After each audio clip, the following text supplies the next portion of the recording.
오늘 보실 말씀은 구약성경 399면에 사사기 21장 13절부터 25절 말씀까지입니다. 사사기 21장 13절부터 25절 말씀까지를 제가 한 절 읽고 여러분들 한 절 읽고 교도하며 읽도록 하겠습니다.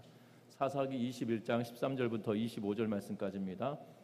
온 회중이 림몬 바위에 있는 베냐민 자손에게 사람을 보내어 평화를 공포하게 하였더니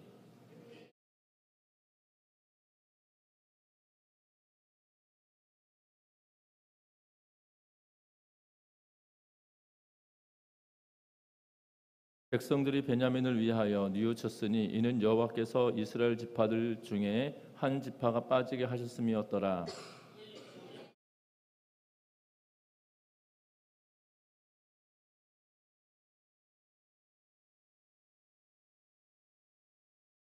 또 이르되 베냐민 중 도망하여 살아남은 자에게 마땅히 기업이 있어야 하리니 그리하면 이스라엘 중에 한 지파가 사라짐이 없으리라.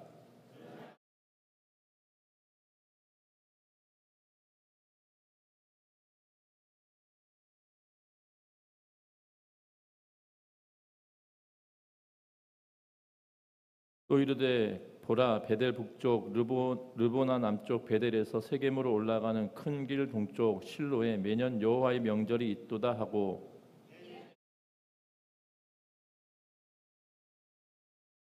보다가 실로의 여자들이 춤을 추러 나오거든 너희는 포도원에서 나와서 실로의 딸들 중에서 각각 하나를 붙들어 가지고 자기 아내로 삼아 베냐민 땅으로 돌아가라.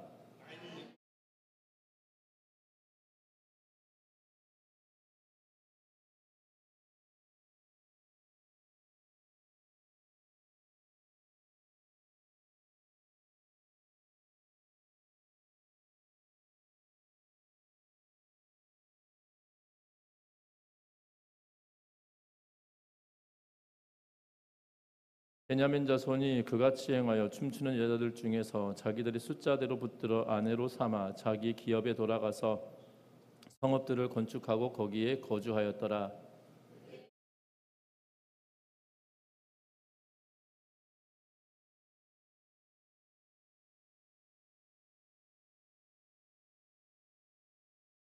같이 읽습니다. 그때 이스라엘에 왕이 없으므로 사람이 각기 자기의 소견에 옳은 대로 행하였더라. 아멘. 우리 서로 인사 나누고 말씀 나누도록 하겠습니다. 사랑하고 축복합니다. 플로리다주에 사는 젤이라고 하는 사람이 친구 두 사람과 함께 고무 구명 보트를 타고 5일 동안 대서양을 표류하는 일이 있었습니다. 그들은 닷새 동안 추운 바다에서 표류하면서 이 표류하던 차에 세 사람은 모두 기진맥진한 상황이 되었고 또한 기진맥진하다 못해 이제는 몽롱한 상태까지 빠지게 되었습니다. 그런데 그때 상어 한 마리가 나타나서 세 사람이 누워있던 구명보트를 들이받기 시작했습니다. 그리고 이대로 두면 구명보트가 뒤집어지든지 아니면 구멍이 나든지 하게 될 것은 뻔하였습니다. 구명보트를 잃어버리게 되면 이제 목숨도 잃어버리게 되는 것은 당연한 일인 것처럼 여겨지던 그때였습니다. 그들은 그때 그들이 가지고 있는 것이 무엇인지 확인을 하고 주머니에 가지고 있던 유일한 이 무기는 주머니 칼이라 불려지는 작은 칼 하나였습니다. 그런데 이 세 사람은 죽지 않기 위하여 안간힘을 쓰며 주머니 칼로 이 상어와 싸우기 시작합니다. 그 무렵 화물선 한 대가 그 지역을 지나가게 되는데 이 멀리서 무언가 움직이는 것이 보여졌다라는 사실이죠. 결국 그들은 이 화물선에 의하여 구출되게 되었다고 합니다. 만약 이 세 사람이 모두 구명보트 속에서 잠이 들어버렸다라면 그리고 그 상어가 구명보트를 공격하지 않았다라면 필사적으로 상어와 싸우며 이 기진맥진한 상태를 버티며 나아가지 않았다라면 그들은 다 죽임을 당했고 또한 구조되지 못하였을 것입니다. 그런데 어떻게 보면 상어 한 마리가 그들의 생명을 구하게 되고 이 유조선이 그들을 구원해 주게 되는 그러한 역할을 하게 되었던 것들을 보게 된다는 거죠. 어떻게 보면 우리가 신앙인의 눈으로 본다라면 하나님이 그들을 살리시기 위하여 상어를 그들에게 보내셨다라고밖에 여길 수 없는 그러한 상황이다라는 사실입니다. 분명한 것은 하나님께서 우리와 함께 하시고 우리를 이끌어 가시기에 하나님의 뜻에 합당한 삶을 살아가면 하나님이 우리를 지키시고 인도하신다는 사실이죠. 그런데 때로는 하나님의 뜻과 우리의 생각이 다를 때가 있다 할지라도 그 하나님의 뜻에 합당하게 나아가면, 하나님의 뜻을 붙들고 나아가면 우리에게도 동일한 은혜를 주신다라는 사실들을 기억하며 나아가는 우리 전미중학교의 온 성도님들 되시기를 주의 이름으로 부탁드립니다.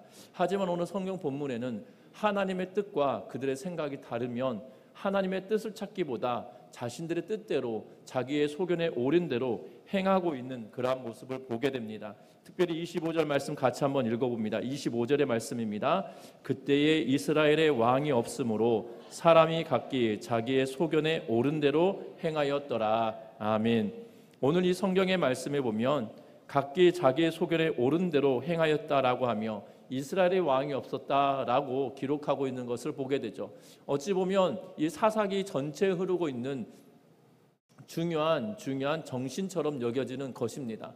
이 사사 시대 정신처럼 보여지는 이스라엘의 왕이 없으므로 사람이 각기 자기의 옳은 소견대로 자기의 소견에 옳은 대로 행하였다라고 하시는 이 말씀이 그들에게 있어서만큼은 시대 정신인 것처럼 보여지나 하나님의 뜻과 그들의 생각이 다른데 그들의 뜻대로 행하였다라고 말하고 있는 그런 모습처럼 보여지죠. 특별히 사사기를 지난 한 해 동안 쭉 같이 읽어왔는데요. 오늘 사사기 마지막 시간을 보면서 정말 자기의 소견에 옳은 대로 행함은 결국 어떠한 결과를 낳고 있는지를 보면서 저와 여러분들이 나의 뜻이 아니라 하나님의 뜻을 부여잡고 정말 때로는 힘들고 고통스럽다 할지라도 하나님만 바라며 나아가는 우리 전미중학교의 온 성도님들 되시기를 주의 이름으로 부탁드립니다. 먼저는 오늘 성경 말씀에 보면 13절 말씀 같이 한번 읽어보겠습니다. 13절과 14절 말씀입니다. 온 회중이 림몬 바위에 있는 베냐민 자손에게 사람을 보내어 평화를 공포하게 하였더니 그때 베냐민이 돌아온지라 이스라엘 사람이 야베스 길르한 여자들 중에서 살려둔 여자들을 그들에게 주었으나 아직도 부족함으로. 아멘. 오늘 13절과 14절 말씀을 통해서 보면 림몬 바위에 있던 베냐민 자손에게 사람들을 보냅니다. 그리고 뭐라고 이야기합니까? 평화를 공포하였다. 다시 말하면 이제 평화롭게 우리가 다시 한 형제로 살아가자라고 이야기하고 있는 그러한 모습을 보게 되죠. 베냐민 자손 600명만 남게 되었다라고 이야기하고, 우리가 지난 시간에 보았던 것처럼 이 600명만 남은 베냐민 자손이 다시 그 대를 이어갈 수 있도록 부인들을 삼아주자고 했는데, 자신들은 미스바에서 모였을 때 이스라엘 자손들 가운데 베냐민 지파에게 시집을 보내는 일이 있으면 그 족장들은 다 죽임을 당하겠다라고 했던 서약들이 있었던 걸로 보여지고, 그리하여서 길르한 야베스로 내려가 모든 사람들을 죽이고 여인 400명을 취하여 올라오고 있는 그러한 모습을 우리가 지난 시간까지 보았습니다. 분명한 것은 그러므로 인하여 화평조약을 맺고 그들에게 이 여인 400명을 내어주고 있는 그러한 모습을 보게 되는데, 여러분들, 그들은 평화를 선포하였지만 그것은 평화가 결단코 아닌 것을 보게 된다라는 사실입니다. 여러분들, 이것이 왜 평화일 수 있을까요? 왜냐하면 600명이 남았지만 600명 가운데 기브아의 불량배들이 다 축출당하였다라고 성경 그 어느 곳에서도 말하고 있지 않은 것을 보게 됩니다. 기브아 땅에 있었던 불량배로 인하여 시작되었던 베냐민과의 전쟁이 결국 그 원인도 이유도 명확하게 제거되지 않은 그러한 상황에 지금 화평을 맺고 있다라는 사실이고, 혹여 그 600명 가운데 그 기브아의 불량자가 있다라면 평화조약을 맺는 것이 맞는 걸까요? 틀린 걸까요? 분명히 맞는 것이 아닐 것임에도 불구하고 평화조약을 맺고 있는 그러한 모습을 본다라는 겁니다. 또한 600명만 남게 되었으면 지금 그들이 전쟁을 통하여 베냐민에 있던 모든 여인과 아이들 그리고 노인들을 다 죽이고 600명만 남겼다라는 의미밖에 되어지지 않거든요. 또한 길르한 야베스의 여인들을 400을 얻기 위하여 그 길르한 야베스에 있던 수많은 사람들을 멸절시키는 그러한 상황이 되어졌는데, 또한 그 400명의 여인을 베냐민 사람들에게 내어준들 그것이 정말 평화로운 것이겠냐 이 말입니다. 그것은 평화일 수 없고 또한 그것이 기쁨일 수 없다라는 사실입니다. 우리는 지난 3일부터 시작하여서 어제까지 참으로 암울한 시간들을 보내었을 것입니다. 왜 그렇습니까? 평화다, 질서 유지다라고 어제 대통령은 이 담화문을 발표했었는데요. 그것이 정말 평화였고 질서 있는 것이었습니까? 수많은 사람들이 길거리에 쏟아져 나와야 되게 만드는 그러한 이유밖에 되지 않았었다라는 사실이죠. 여러분들 그것이 정말 평화이고 질서 유지를 위한 것이었겠냐 이 말입니다. 그런데 사람들은 생각합니다. 하나님의 뜻과 전혀 상관없이 살아가는 우리들도 어찌 보면 그러한 일을 동일하게 반복적으로 행하고 있는 우리의 삶일 수도 있다라는 사실이죠. 평화를 선언하고 평화를 외치고 화평하다라고 말을 하지만 그것이 정말 화평이고 그것이 정말 평안이겠냐 이 말이에요.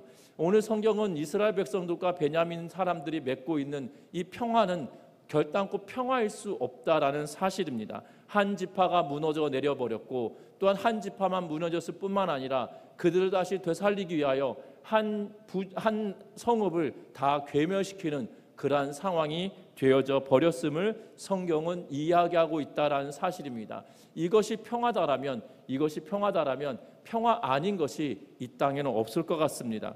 분명한 것은 그들이 그렇게 하였다고 하면서 말하는 것은 15절에 백성들이 베냐민을 위하여 뉘우쳤으니라고 하면서 이는 여호와께서 이스라엘 지파들 중에 한 지파가 빠지게 하셨음이었더라라고 그들이 말하고 있다는 거예요. 여러분들 이 15절 말씀을 보면 화평을 맺었지만 그 화평하게 되는 평화 조약을 맺고 평화를 선언하였지만 그것이 진짜 평화가 아니었다는 거죠. 심지어 백성들이 베냐민을 위하여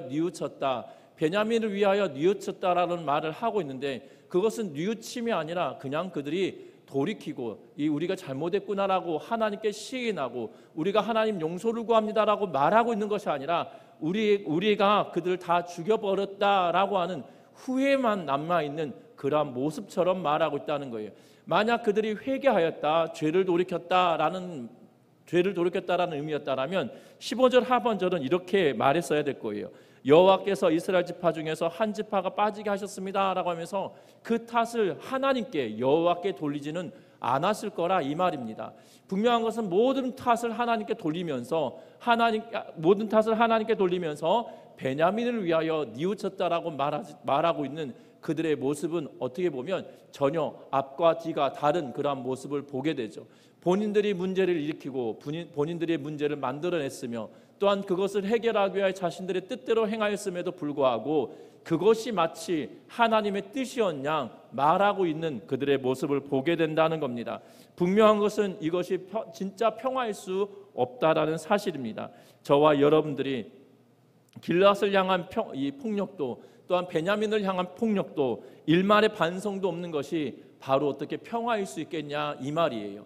분명한 것은 진실된 잘못과 회개가 그들에게 동반되었어야 됨에도 불구하고 진실한 회개와 뉘우침도 없고 베냐민을 향한 미안함도 없으며 또한 길르앗 야베스 사람들에게 향한 미안함도 전혀 있지 않은 그러한 상황이 어떻게 평화일 수 있겠냐 이 말입니다. 저와 여러분들이 정말 우리의 뜻이 아니라 내 뜻이 아니라 하나님의 뜻에 부합한 삶을 살아간다라면 우리가 죄로부터 돌이키며 잘못된 모습들을 명확하게 고백하며 살아가는 우리 전미중학교의 온 성도님들 되시기를 주의 이름으로 부탁드립니다.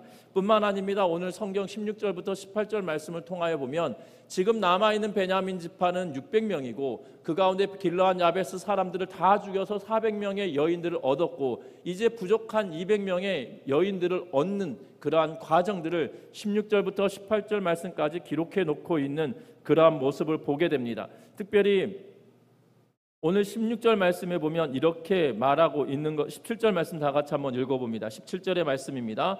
또 이르되 베냐민 중 도망하여 살아남은 자에게 마땅히 기업이 있어야 하리니 그리하면 이스라엘 중에 한 지파가 사라짐이 없으리라. 아멘. 오늘 성경의 말씀에 보면 길르앗 야베스에 있는 여인들을 구해주고 여인들을 400명 구해주고 그리고 200명이 부족한 상황에 되었습니다. 그리고 그 부족한 자들에게 자신들의 자신들의 딸들을 내어주면 저주가 임할 것이다라고 이미 선언을 해버렸습니다. 그러하기에 부족한 여인들을 채우기 위하여 또 다른 일들을 하고 있는데, 중요한 것은 남겨진 베냐민에 대한 이들이 가지고 있는 생각들을 엿볼 수 있는 그런 모습을 보게 되죠. 그들에게 뭐라고 지칭하고 있습니까? 베냐민 중 도망하여 살아남은 자, 다시 말하면 베냐민의 도망자라고 부르고 있는 그런 모습을 보게 되죠. 어떻게 보면 여러분들 베냐민 사람들 가운데 살아남기 위해서 도망쳤다, 도망자라는 이야기를 한다라는 것은 어떠한 의미입니까? 결국 그들을 업신여기고 있다라는 의미죠. 업신여기고 있기 때문에 내 딸들을 그들에게 주지 못하겠다라고 했던 것들은 그들이 선언한 것도 있겠지만, 더 중요한 것은 내가 차마 저 인간들에게 내 딸을 줄 수 있어? 그럴 수 없어 라고 말하고 있는 그런 모양새처럼 비춰지고 있는 그러한 모습을 보게 됩니다.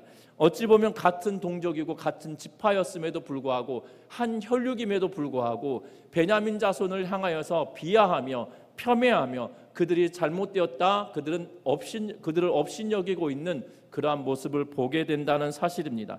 백성들이나 지도자들 사이에 여전히 남아있는 그러한 모습을 보게 되죠. 업신여기며 비하하는 태도가 사라지지 않고 여전히 남아있는 그러한 모습을 보게 된다는 사실입니다. 이것이 그들에게 베냐민을 향한 사랑이다라고 말할 수 있을까요? 또한 그들에게 평화다라고 말할 수 있을까요? 중요한 사실은 그들에게 부인을 맺어주겠다라고 이야기하고 있는데, 여러분들 가족이 살아가는데 의무감으로만 살아가는 것이 가족이겠습니까? 결단코 그렇지 않다라는 사실이죠. 사랑이 전제가 되어지지 않으면 그 어떠한 가족도 가족답지 않아지는 모습을 보게 되죠. 이제 600명 가운데 400명이 결혼했다라면 그들에게 어찌 보면 사랑이라고 하는 전제가 있어야 될 것임에도 불구하고 그렇지 않다는 겁니다. 평화를 선언했지만 평화가 아닌 것처럼 그들의 가정에 사랑을 요구한다 할지라도 사랑일 수 없는 그러한 상황이 되어져 버렸다는 겁니다. 그리고 그들에게 뭐라고 이야기하냐면 18절 말씀에 보면 앞에서도 말한 것처럼 이 장로들의 하는 이야기가 우리의 딸을 그들의 아내로 주지 못하겠다라고 맹세했다는 겁니다. 딸을 베냐민의 아내로 주면 저주받겠다라고 했던 그 맹세가 그들에게 있기 때문에 또 다른 방식을 찾겠다라고 이야기하고 있는 모습을 보게 되죠. 전제가 베냐민에 대한 비하와 전제가 베냐민을 향한 업신여기 있기 때문에 그들에게 사랑이라고는 결코 찾아볼 수 없음에도 불구하고 마치 사랑을 베풀었기에 베냐민 지파를 소멸시킬 수 없어서 그들에게 여인들을 내어주겠다라고 하는 심사는 전혀 상관없고, 또한 전쟁을 통하여 취한 여인들을 그 가정에 보냄으로 말미암아 가정을 이루게 만듦이 그들 가운데 사랑이 있을 거다라고 생각한다는 것조차 어리석은 일이다라고 말할 수밖에 없다라는 사실입니다. 은혜를 베풀었다라고 그들은 생각할 수 있겠지만 그게 어떻게 은혜일 수 있겠냐 이 말입니다. 결단코 그러지 않다라는 사실이죠. 분명한 것은 은혜도 사랑도 평화도 아닌 그러한 모습을 보게 됩니다. 뿐만 아닙니다. 그들이 결정을 지었고 행하는 일들이 무엇이냐면, 그들이 행하였던 이 지도자들이 행하였던 일은 무엇이냐면 19절과 20절, 21절 말씀까지 같이 읽어오도록 하겠습니다. 19절부터 21절의 말씀입니다. 또 이르되 보라, 베델 북쪽 르보나 남쪽 베델에서 세겜으로 올라가는 큰 길 동쪽 실로에 매년 여호와의 명절이 있도다 하고 베냐민 자손에게 명령하여 이르되 가서 포도원에 숨어 보다가 실로의 여자들이 춤을 추러 나오거든 너희는 포도원에서 나와서 실로의 딸 중에서 각각 하나를 붙들어 가지고 자기의 아내로 삼아 베냐민 땅으로 돌아가라. 아멘. 그들이 결정을 냅니다. 그들의 눈에 옳은 방식으로 결정을 내고 있는 그런 모습을 보게 되죠. 200명의 여인이 부족하니 길르한 야베스로 인하여서 이 전쟁을 치르고 멸절시키고 얻었던 400명 외에 200명이 부족하니 이제는 더 추악한 모습으로 이 문제를 해결하려 하고 있는 그러한 모습을 보게 됩니다. 악행과 망령된 일의 표본을 만들어내고 있는 그러한 모습을 보게 되죠. 실로의 장로들이 말하고 있는 것은 뭘 이야기하고 있냐면 실로에서 명절만 되어지면 여자들이 나와서 춤을 추는 명절을 지키는 행사가 있었던 걸로 보여집니다. 특별히 이스라엘 백성들에게 사사시대의 명절은 세 가지 절기를 이야기하고 있을 텐데요. 유월절이나 장막절이나 오순절, 이 세 가지 절기 외에 절기밖에 되지 않을 텐데 그 절기를 지키기 위하여 또한 여인들이 나와 춤을 추는 그러한 일들이 있었던 걸로 보여지는데, 이 절기 행사 가운데 이 가장 축제처럼 할 수 있는 행사가 아마 이 장막절일 걸로 추정이 되어지고 있는 걸 보게 됩니다. 장막절로 추정이 되어지고 있는 이유는 다른 이유가 아니라 모든 그 시기에 포도원에서 포도를 수확하고 축제를 벌이는 그러한 일들이었기 때문이다라고 학자들은 이야기하는데, 성경 곳곳에서는 어떤 절기인지를 명확하게 말하고 있지 않고 있는 모습을 보게 되어져요. 어찌되었든 이 세 가지 절기 가운데 한 절기를 위하여 실로에서 춤을 추며 여인들이 그 축제를 즐기고 있는 그러한 모습을 보게 된다는 거예요. 그런데 그때 이 오늘 21절 말씀에 보면 세 가지 동사가 굉장히 유의심하게 보아야 될 단어들인데요. 첫 번째 단어는 뭐냐면 붙들어라고 하는 번역되어져 있는 단어입니다. 이 단어가 붙들어라고 하는 단어인데요. 이 동사는 실제로 보면 이 붙들다, 우리가 붙잡았다라는 의미로 번역했지만 실제는 찢다, 뜯어내다라는 의미를 가지고 있어요. 그러니까는 실제로는 찢어냈다, 찢다, 그리고 뜯어내다라는 의미를 가지고 있고, 또한 이 아내로 삼아라고 하는 이 삼다라고 하는 단어는 들쳐매다라는 의미의 단어를 쓰고 있어요. 그리고 돌아가다라는 말을 하고 있는데, 쉽게 말하면 어찌 보면 성경은 번역할 때 굉장히 유하게 부드럽게 번역해 놓았지만 실제적인 상황과 광경을 보면 찢어내다, 그리고 들쳐매다, 그리고 돌아가다라는 단어를 통해서 보면 강제로 그들을 붙들었다라는 의미고, 강간과 유괴가, 그러니까 유괴라고, 이제 나이가 많으면 유괴라고 해야 되나요? 사람을 납치, 그렇지, 납치죠. 예. 유괴가 아니라 납치가 되어지는 거겠죠. 납치, 강간이 성행되어지는 그 상황, 200명이나 되는 여인을 얻기 위하여 납치와 강간이 벌어지는 상황을 지금 21절에 딱 기록해 놓고 있는 것을 보게 됩니다. 여러분들, 베냐민 지파와 전쟁을 치렀던 이유가 무엇이었습니까? 베냐민 지파와 전쟁을 치렀던 이유는 지금 에브라임 산지 구석에 한 제사장이 이 첩을 두었는데, 그 첩이 남편이 못마땅해서 처가로 본 집으로 돌아가서 그 여인을 데려오기 위하여 내려왔다가 다시 돌아가는 길목에 지금 이 기브아에 머물러 있다가 지금 기브아에서 이 윤간을 당하고 죽임을 당하는 그러한 상황이 생겨서 시신을 토막을 내어서 각 지파에게 다 보내서 베냐민의 기브아 땅에 이런 불량자가 있었다라고 하는 그 일로 말미암아 전쟁을 치렀잖아요. 그런데 그들과 지금 장로들의 행태가 다를 게 뭐가 있을까요? 강간과 납치가 그들에게 행행하고 있는 이 상황이 그들과 달라 있는 모습입니까? 결단코 그러지 않다는 거죠. 그들과 똑같이 하면서도 뭐라고 이야기하고 있냐면 그들의 옳은 소견이다 라고 말하고 있는 것을 보게 됩니다. 이것이 사는 것일까요? 이것이 정말 기쁜 일일까요? 이것이 마땅한 일일까요? 결단코 그러지 않다라는 사실이죠. 분명한 것은 그들의 행동도 그들이 전쟁을 벌였던 이유와 똑같은 모습으로 지금 악행을 행하고 있으면서도 그들은 뭐라고 이야기하고 있냐면 그들이 그것이 정당하다라고 지금 말하고 있는 그러한 모습처럼 보여지고 있다라는 사실입니다. 그 이유가 무엇입니까? 오늘 성경 25절 읽었던 것처럼 뭐라고 이야기하냐면 이스라엘에 왕이 없었기 때문이다라고 치부하고 있는 그러한 모습을 보게 되죠. 결단코 아니라는 겁니다. 이스라엘은 이미 왕이 있었습니다. 왜 이스라엘에 왕이 없다고 그들이 말합니까? 그들의 생각일 뿐이죠. 왜냐하면 하나님은 이스라엘의 왕이셔서 그들을 가나안 땅으로까지 이끌어 들이셨다라는 사실입니다.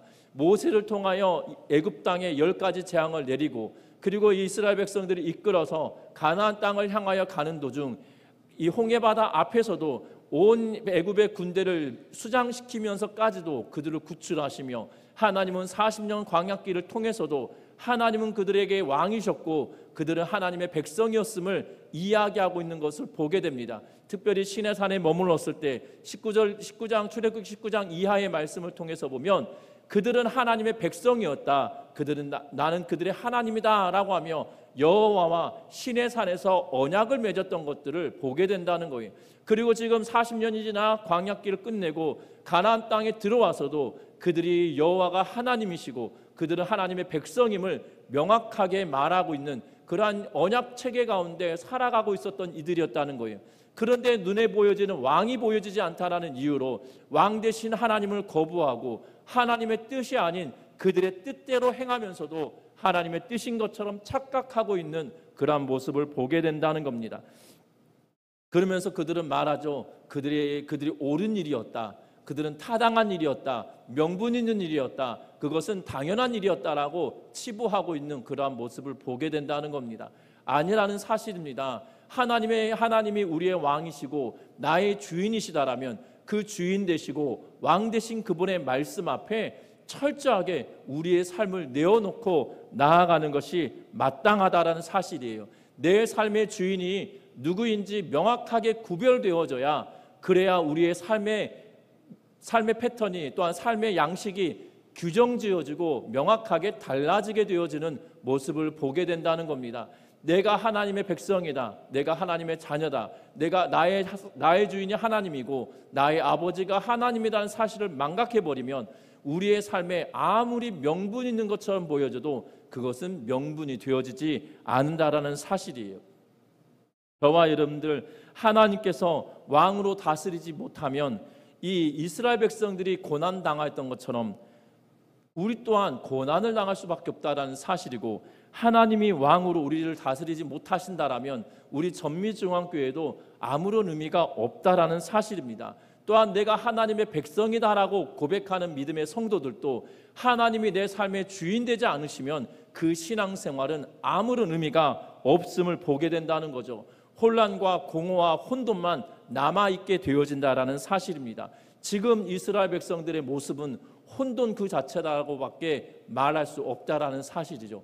그러면서도 혼돈 속에 있으면서도 이것이 잘 되었다라고 스스로 생각하고 있는 그런 어처구니 없는 그런 상황이 되어져 버렸다는 겁니다. 여러분들 이 사사기를 마무리하면서 저와 여러분들이 기억할 것이 있습니다.